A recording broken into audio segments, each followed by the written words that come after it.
SBI బ్యాంక్‌కి సంబంధించి మెరుగైన స్కీమ్‌తో అయితే మేము ముందుకొచ్చాను. అయితే మరి ఇందులో భాగంగానే ఫిక్స్డ్ డిపాజిట్‌ల కంటే మనకి ఒక బెస్ట్ స్కీమ్ అయితే మనకి ఇందులో ఉంది. ఫిక్స్డ్ డిపాజిట్‌లతో పోలిస్తే ఇందులో కూడా ఇంచుమించు ఫిక్స్డ్ డిపాజిట్‌లానే ఇంట్రెస్ట్ అనేది లభిస్తుంది. అయితే ఏప్రిల్ 1 నుంచి ఇది ప్రారంభించాలనే ఉద్దేశ్యంతో అయితే ఈ వీడియో చేయడం జరిగింది. ఎందుకంటే మనందరికీ తెలుసు ఇప్పటికే ఫైనాన్షియల్ ఇయర్ అయితే ఎండ్ అవుతుంది. మరి ఏప్రిల్ 1 నుంచి ఎవరైతే ఇన్వెస్ట్‌మెంట్ చేయాలనుకుంటారో వారందరూ కూడా బ్యాంకుల్లో అయితే డిపాజిట్లు చేస్తూ ఉంటారు. మరి ఇందులో భాగంగానే అధిక వడ్డీ అనేది కూడా జనరేట్ అవుతుంది. ఏప్రిల్ 1 నుంచి గాని 5 లోపు మనకి పీపీఎఫ్ అకౌంట్‌లో ఎలాగైతే జమ చేయాలో అదే విధంగా ఫిక్స్డ్ డిపాజిట్‌ల్లో కూడా ఆ యొక్క నెలనైతే పెట్టుకుంటారు. ఫైనాన్షియల్ ఇయర్ అనేది మొదటి నెల కాబట్టి ప్రతి ఒక్కరు కూడా ఈ యొక్క నెలనైతే టార్గెట్ చేస్తూ ఉంటారు.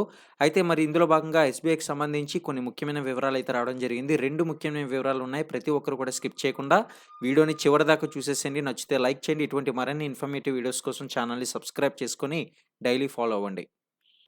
అయితే ఇక్కడ చూడండి, స్టేట్ బ్యాంక్ ఆఫ్ ఇండియా కస్టమర్లకైతే ఒక విషయాన్నైతే వెల్లడించింది. దేశవ్యాప్తంగా కోట్లాది మంది కస్టమర్లయితే ఉంటారు ఈ యొక్క బ్యాంక్‌కి. మరి ఇందులో భాగంగా ఎస్‌బీఐ కస్టమర్లకు ఎన్నో రకాల సర్వీసులనైతే ఆఫర్ చేస్తూ ఉంటుంది. ఇక డెబిట్ కార్డు, క్రెడిట్ కార్డులు, ఎస్ఎంఎస్ ఫెసిలిటీ, ఇంటర్నెట్ ఫెసిలిటీ ఇలా ఎన్నో చాలానే ఉన్నాయి. అయితే ఆయా సేవలకు సంబంధించి అన్నీ కూడా ఉచితంగానే ఉండవు. కొన్నిటికి మాత్రం ఛార్జీలనేది వర్తిస్తుంది. వీటిపై ఛార్జీలు మాత్రం వసూలైతే చేస్తూ ఉంటాయి. తాజాగా ఈ యొక్క బ్యాంక్ అనేది పలు ట్రాన్సాక్షన్‌లయితే ఛార్జీలనేది సవరించింది. మరి ఏప్రిల్ 1 నుంచి అయితే ఇది అమల్లోకి రానుంది. మరి ఏంటి ఆ వివరాలనేదైతే తెలుసుకుందాం. మీలో చాలామంది ఇప్పటికే ఎస్‌బీఐ అయితే వాడుతూ ఉంటారు. మరి వారందరికీ కూడా ఎవరైతే ఏటీఎం కార్డ్‌ను వినియోగిస్తున్నారో వారందరికీ కూడా ఒక ముఖ్యమైన అప్డేట్ అనేది రావడం జరిగింది. అయితే మనందరికీ తెలుసు, ఏటీఎం బ్యాంక్ అయ్యుండి అంటే ఎస్‌బీఐ బ్యాంక్ ఏటీఎం అయ్యుండి కూడా ఇతర బ్యాంకులు ఏటీఎంలకి వెళ్లి అయితే విత్‌డ్రాలు చేస్తూ ఉంటాం. కొన్ని కొన్ని సందర్భాల్లో అక్కడ ఎస్‌బీఐ ఏటీఎం అయితే అందుబాటులో లేకపోయిన పక్షంలో ఇటువంటి అవసరాలకు బట్టి అయితే మనం విత్‌డ్రాల్ అనేది చేస్తూ ఉంటాం. అయితే ఎస్‌బీఐ ఏటీఎం కార్డ్ హోల్డర్ అయ్యుండి ఒకవేళ ఎస్‌బీఐ ఏటీఎం కార్డ్ ఉపయోగించి ఎస్‌బీఐ ఏటీఎం దగ్గర కాకుండా ఏదైనా ఇతర బ్యాంక్ ఏటీఎమ్స్ నుంచి డబ్బులను గనక విత్‌డ్రాల్ చేసినట్లయితే గనుక ఎక్కువ ఛార్జీలయితే చెల్లించాల్సి వస్తుంది. అయితే ఇది ఒక ఏప్రిల్ 1 నుంచి అయితే దీన్ని అమల్లోకి తీసుకురావడం జరిగింది. ఇక్కడ చూడొచ్చు, ఏప్రిల్ 1 నుంచి అయితే అమల్లోకి వస్తుందని తాజాగా ఎస్‌బీఐ తన ఖాతా ద్వారా స్పష్టం చేసింది. మరి ప్రతి ఒక్కరికి కూడా ఇది వర్తిస్తుంది. ఎవరైతే డెబిట్ కార్డ్ యూజ్ చేస్తూ ఉంటారో వారందరూ కూడా ఇతర బ్యాంకుల దగ్గరికి వెళ్లి ఏటీఎంలో నుంచి గనుక విత్‌డ్రాల్ చేసినట్లయితే రూ. 20 నుంచి రూ. 10 లిమిట్ అనేది క్రాస్ అయిన తర్వాత మనకి చార్జెస్ అనేది వర్తిస్తాయని అయితే వెల్లడించింది. మరి ఎస్‌బీఐ ఏటీఎం ఛార్జీలకు సంబంధించిన వివరాలు ఈ విధంగా ఉండగా, ఎస్‌బీఐకి సంబంధించి ఆర్‌డీ స్కీమ్ ఇప్పుడు ప్రస్తుతం ఎలా ఉంది?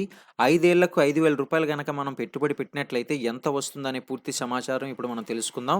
మీలో చాలామంది వినే ఉంటారు ఆర్‌డీ రికరింగ్ డిపాజిట్ అనమాట. ఈ యొక్క రికరింగ్ డిపాజిట్‌లోని మనం పెట్టుబడి పెడితే మాత్రం ఇంచుమించు ఫిక్స్డ్ డిపాజిట్ లాగే మనం రిటర్న్స్ అనేది పొందొచ్చు. కానీ ఫిక్స్డ్ డిపాజిట్‌లో ఆర్‌డీలోని ఫిక్స్డ్ డిపాజిట్‌లో ఉండే డిఫరెన్స్ ఏంటంటే గనక, ఎఫ్‌డీలో మనం మొత్తం పెట్టుబడి ఒకేసారి పెట్టాల్సి ఉంటుంది. ఆ తర్వాత మనం ఇంట్రెస్ట్ అనేది తీసుకోవాల్సి ఉంటుంది. కానీ ఆర్‌డీలో రికరింగ్ డిపాజిట్‌లో మాత్రం మనం నెల నెల పెట్టుబడి పెట్టుకుంటూ పోతే సరిపోతుందనమాట. మొత్తం మీద ఒకేసారి పెట్టుబడి పెట్టాల్సిన అవసరం అయితే ఉండదు.